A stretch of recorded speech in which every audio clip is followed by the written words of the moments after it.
जिसमें मैं आपको आसान उदाहरण और शॉर्ट ट्रिक्स के माध्यम से समझाऊंगी सारे सवालों को। तो आइए शुरू करते हैं हमारे आज के सवाल। तो इसमें जो हमारा पहला सवाल रहने वाला है वो है, भारत का संविधान कब बना था? 26 जनवरी 1950 को बना था। यह दिन भारत गणराज्य बनने के दिन के रूप में मनाया जाता है। दूसरा है, भारतीय संविधान का प्रारूप किसने तैयार किया? संविधान सभा ने। संविधान सभा की स्थापना हुई थी 1946 में। और संविधान सभा के अध्यक्ष कौन थे? तो डॉक्टर राजेंद्र प्रसाद थे। डॉक्टर राजेंद्र प्रसाद संविधान सभा के पहले अध्यक्ष बने थे। संविधान का मसौदा कौन तैयार करता है? तो ड्राफ्टिंग कमेटी। इसके अध्यक्ष थे डॉक्टर BR अम्बेडकर। संविधान में कितने अनुच्छेद और भाग हैं? 1950 की बात करी जा रही है, तो थे 395 अनुच्छेद और 22 भाग। बाद में संविधान संशोधन के कारण संख्या क्या है? बदल गई है। तो आप लोग कमेंट करके मुझे बताइएगा कि वर्तमान में कितने अनुच्छेद हैं। और बात करते हैं, भारतीय संविधान किस मॉडल से प्रभावित था? तो ब्रिटिश से भी था, अमेरिकी से भी था और आयरिश मॉडल से भी प्रभावित था। संविधान निर्माताओं ने सर्वोत्तम प्रथाओं का समावेश किया था। बात करें भारत में संवैधानिक सुधारों की शुरुआत कब हुई? तो 1919 में। इस एक्ट ने क्या किया है? द्विसदनीय विधानमंडल और सीमित लोकतंत्र की शुरुआत की थी। 1935 का गवर्नमेंट ऑफ इंडिया एक्ट क्यों महत्वपूर्ण था? यह संविधान की तैयारी का आधार बना, प्रांतों में स्वशासन और संघीय ढांचे की नींव रखी। बात करते हैं 9 नंबर की, इंडियन इंडिपेंडेंस एक्ट कब आया? 1947 में। इससे भारत और पाकिस्तान अलग हो गए। संविधान सभा का गठन कब हुआ? 9 दिसंबर 1946 को। इसका उद्देश्य था स्वतंत्र भारत का संविधान बनाना। संविधान सभा में कितने सदस्य थे? तो 389 सदस्य थे। भारत के सभी प्रांतों और रियासतों का प्रतिनिधित्व था। ड्राफ्टिंग कमेटी के सदस्य कौन थे? तो डॉक्टर BR अम्बेडकर थे अध्यक्ष और 6 अन्य सदस्य थे। संविधान सभा की कार्यकाल अवधि कितनी थी? 1946 से 1950, 3 साल और 11 महीने में काम पूरा हुआ था। सर्वसम्मति से महत्वपूर्ण निर्णय कौन से थे? फंडामेंटल राइट्स और डायरेक्टिव प्रिंसिपल्स। ये संविधान की मूल नींव हैं, जिसको मूल ढांचा कह सकते हैं एक तरीके से। डॉक्टर BR अम्बेडकर का संविधान में योगदान क्या है? तो फंडामेंटल राइट्स और ड्राफ्टिंग एंड सोशल जस्टिस। उन्होंने समाज के कमजोर वर्गों की सुरक्षा सुनिश्चित की थी।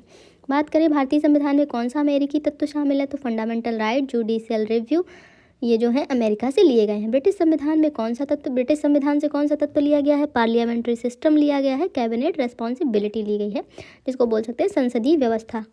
आयरिश संविधान से कौन सा तत्व लिया गया है? तो DPSPs लिए गए हमारे, जिसको समाज कल्याणकारी दृष्टिकोण भी कहा जाता है। कनाडा मॉडल का क्या प्रभाव पड़ा है? फेडरेशन विद स्ट्रॉन्ग सेंटर, केंद्र और राज्यों के संतुलन की बात करी गई है। संविधान सभा ने कितने संविधान समिति बनाई? 16 अलग अलग विषयों पर विशेषज्ञों ने काम किया था। भारत स्वतंत्रता पूर्व किस प्रकार का शासन था? तो ब्रिटिश राज था। गवर्नर जनरल और लेजिस्लेटिव काउंसिल के द्वारा शासन किया जाता था। डॉक्टर भीमराव अम्बेडकर की भूमिका क्या थी? Social justice and minority protection, SC ST जो थे और पिछड़े वर्गों के अधिकारों को सुनिश्चित किया जाए। सर्वसम्मति से संविधान के कौन से हिस्से पास हुए हैं? फंडामेंटल राइट हुआ है, डायरेक्टिव प्रिंसिपल और जुडिशरी। इनसे क्या हुआ? लोकतांत्रिक एवं सामाजिक न्याय सुनिश्चित हुआ। 1947 के भारत में राजनीतिक चुनौती क्या थी? पार्टीशन और इंटीग्रेशन ऑफ प्रिंसली स्टेट्स, रियासतों का संघ में समावेश करना। भारतीय संविधान में लोकतंत्र के कौन से मूल्य हैं? तो सोवरेनिटी है, लोकल सोशल जस्टिस है, लिबर्टी है, इक्वलिटी है, स्वतंत्र और समान समाज के लिए। संविधान कब अपनाया गया? 26 नवंबर 1949 को। संविधान कब लागू हुआ? तो 26 जनवरी 1950 को। इन दोनों को आप लोग बहुत ध्यान से पढ़ना, क्योंकि इसमें सबसे ज़्यादा कन्फ्यूज़न होता है। संविधान के प्रारूपण में किसका योगदान सर्वाधिक था? डॉक्टर भीमराव अम्बेडकर का। संविधान सभा का पहला सत्र कब हुआ? तो 9 दिसंबर 1946 को। संविधान के निर्माण रियासतों की भूमिका क्या थी? रिप्रेजेंटेटिव्स द्वारा शामिल किया गया था। इसके बाद में 1909 का मॉर्ले मिंटो एक्ट क्या है?